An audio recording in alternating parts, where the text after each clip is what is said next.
Welcome to Spring LIB.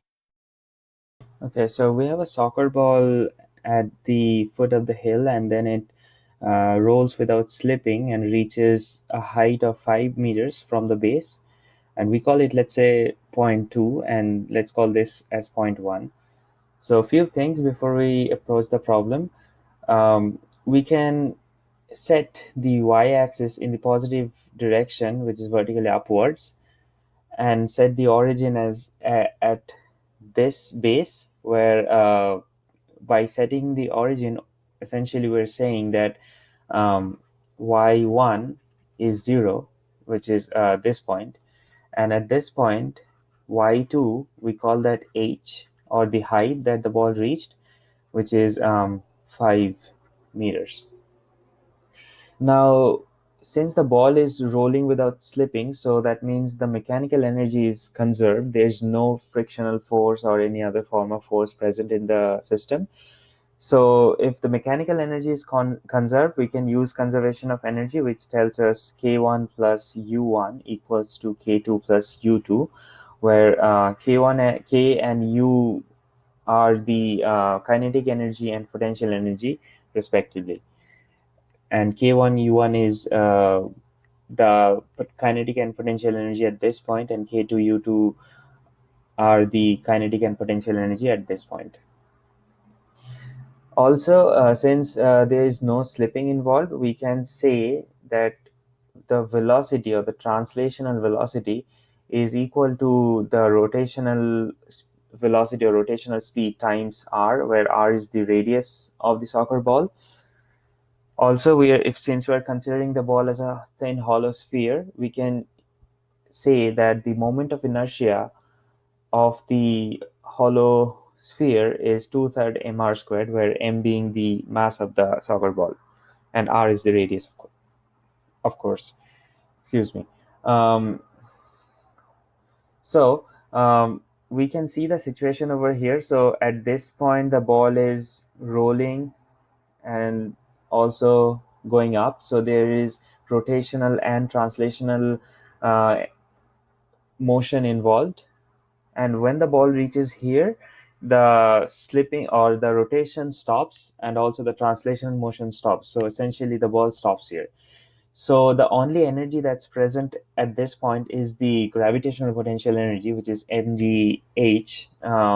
So basically at this point, at point two, there will be no kinetic energy, because again, as we said, that this is the ball completely stops here. And at this point, there will be no potential energy present. And the reason for that is, since we have set y1 equal to 0, so mg y1 is 0 here, because y1 is 0. So we can get the equation of this form where k1 is equal to u2. So there will be kinetic energy at this point and potential energy at that point, and they're equal to each other. So kinetic energy at this point will be the rotational part plus the translational part. So what's the rotational part of the kinetic energy?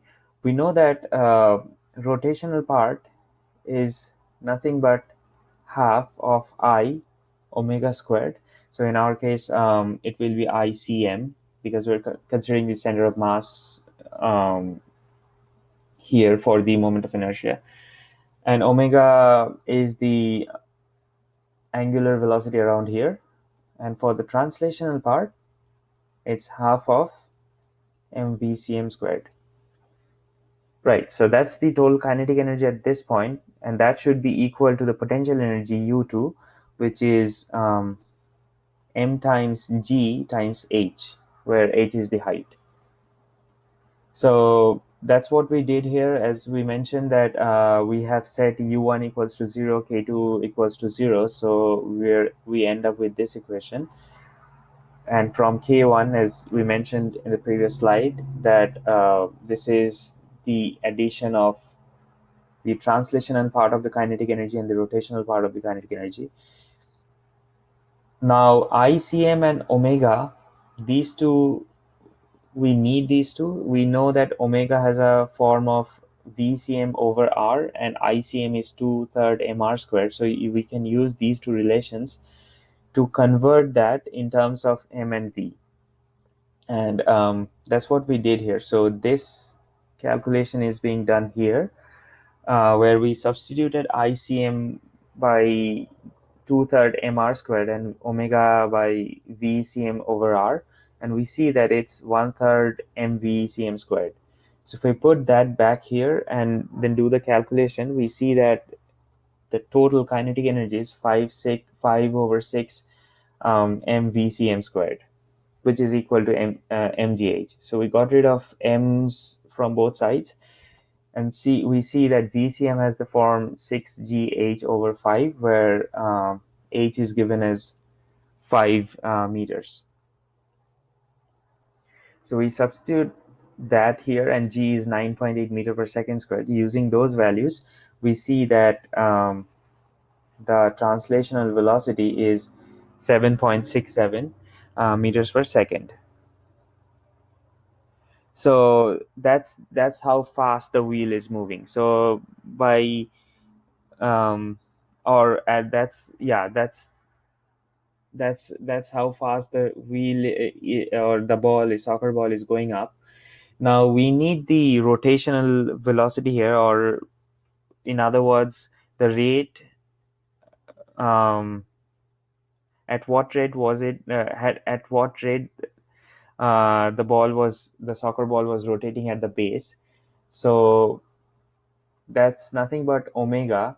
So the rate at which the soccer ball is rotating is VCM over R, where we have already calculated VCM, and R is given as 0.113 meter. So and VCM is 7.67 meters per second. So using these two numbers, we see that omega is 67.9 radians per second. Now we need to calculate the total kinetic energy. So there are two ways to do that. First of all, we can see that the total kinetic energy is nothing but the gravitational potential energy. So we can directly calculate the gravitational potential energy and say that this is the total kinetic energy. Or we can actually calculate the rotational part and the translational part separately, and then add them together and say that that's the total kinetic energy. Technically they should be equal, because they, as we mentioned in this this part of the problem, that the kinetic energy should be equal to the potential energy. So we can actually verify if that's true or not. So I did the addition part, where I have calculated the rotational part and the translational part separately. So to do the rotational part, I just took half I omega squared, and we have calculated that half of I omega squared is nothing but 1/3 m VCM squared. So that gave us 8.35. And also when we calculated half VCM squared, that gave us 12.52 joules. And when we added them together, that gave us 20.9 joules. Now, as we mentioned, that the other procedure where we just calculate the gravitational potential energy and say that's the total kinetic energy. So to do so, we just have to put the values and check whether that matches with this result. So this is going to be 426 grams. So that's 4.426 kg times gravity, which is 9.8 meter per second squared, multiplied by h, which is 5 meters. And we see that this is indeed equal to 20.9 joules. So that's a good way to check whether we're doing the calculation correctly or not. Thank you.